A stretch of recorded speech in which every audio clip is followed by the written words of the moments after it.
Ryan dubbachuudhaaf deema. Jaarboonni lameen kuni tokko qabsoo karaa nagaa godha sun KFO. Kun qabsoo hidhannoodhaati geggeessaadhaa jira sun ABO'dhaa jechuudha. Ummanni Oromoodhaa diiyaasporaa waan kana akkamitti ilaala waan ji'uun manziraa firraa baasin baasu kam? Yoo manziraa baasu komantii ni ta'udha. Ummanni Oromoodhaa jaarmotaan akkamitti ilaala waan ji'uun dubbachuu barbaada. It's very important. Hedduu fardiidhaa, hedduu siif gaariidhaa. Yoo dhageeffattan hedduu bareedaadha. Waalaikum salaam Sultaan Ayyuub.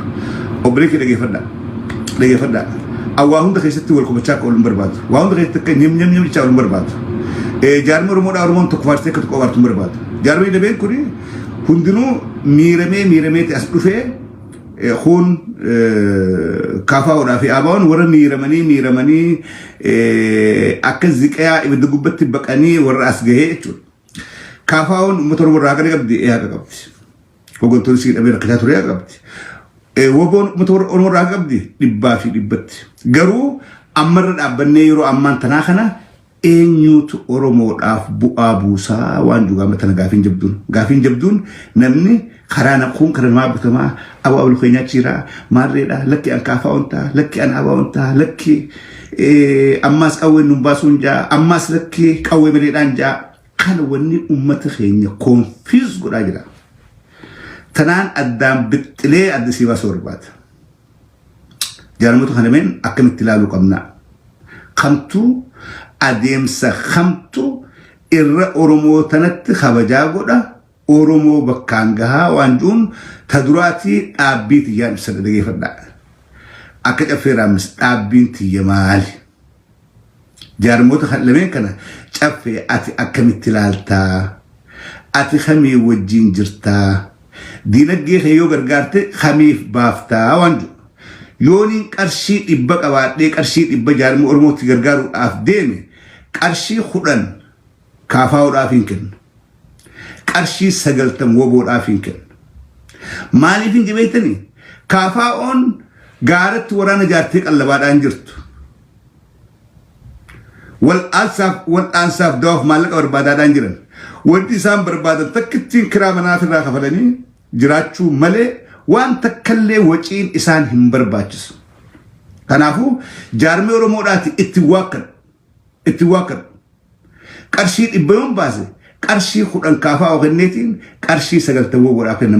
Maaliif naanjaa? Maaliif 90 woboodhaaf kenne beektanii? Wanniin 90 woboodhaaf kennuuf woboon gaara jirti. Kilaash fannifattee, dhagaa buraafattee, beeloon garaa hidhatanii, caamaa fi roobni irra wal dabree, sabgubbaadhaan maasii hurrakoodha. Kana bira hutee maasii lubbuu takkittii qaban gurraa tana kafaluudhaaf eenyuuf Oromoodhaaf kafaluudhaaf gaara keessa jiran. Nuu if kennanii Oromoof if kennaniiti gaara keessa jiran.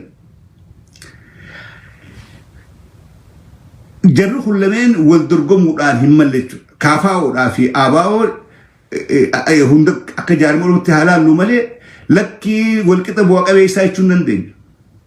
Walqixa bu'aa qabeessaa jechuun dandeenya. KFO'nis karaa siyaasaatiin Oromollee bu'aa buuftu garuu hanga woboota akka Oromoodhaaf bu'aa qabeessinnee laaluu hin qabnu. Bu'aa har'a buusaadhaa jiru warra nuu if kennee lubbuu ifii wareegee gaara jiru kanaatu Oromoo biratti irra caalatti haqa qaba. Waan kana waan hin dubbadhuufi jira. Dorgommii santu diiyaasporaa keessatti ka'uudhaaf deema. Jarri kaa'utee maan kana samara kana fiigeetti maal qolqachuu barbaadan. Jarri ABO'lleen gargaarsi ijoolleen bakka hundarraa TikTok irraa Facebook irraa woboo gargaara bakka gandi jiruttis afooshaa keessattis ganda keessattis woboo gargaaraa ni deemti. Tamtu irra dhama qaba. Honestly speaking, tamtu irra dhama qaba. Hayyee bahiin KFO'n qabdu maali? Expense isaanii maali? Eedhaaf Oromootti gargaara. Garuu waciin isaanii maali? Hangam takka bargoo isaan barbaachisa? Waciin KFO'dhaan uummanni xiqqaan akka bargoo. Akkasiin jaarmoonni hullameen diasporaa keessa hugguu deeman ummanni oromoodhaa jara kana wal dorgomsiisuu hin qabu. Tokko bu'aansaa hanga xiqqaadha kaafaa'uun. Woboo bu'aansi hizaabarra guddaa. Lama dammaasi sadarkaa akkaataan isaan itti jiran sochiin wani hundinuu yeroodhaa fi akkaataa wajjin deemti. Yeroodhaa fi akkaataa wajjin deemti. Gargaarsa kee dhibbatti karaa obbo deeftachuun kaafaa'u dura dhaabbatti yookaan kaafaa'u jibbitee jechuudha miti. Yookaan ati kaafaa'uudhaan mormitaa jechuudha miti. Qarshii 10 kaafaa'u kan ta'e 90 ABO'dhaa kennuun ati mormituu kaafaa'uudhaa yookaan deeggaraa jechuudha miti. Ammoo inni gaafattu miseensa dhaabaa yookaan deeggaraa ta'uu caalaa Oromoo ta'uu keeti gaafatti. Oromoo ta'uu kee. Oromoodhaa warri siif qabsaa'u jiru lameen kana keessaa diinagdeen kee eessa bahuu qabaa yoo eessa bahee irra bu'aa sii qabaa. Namni keenya irra hedduun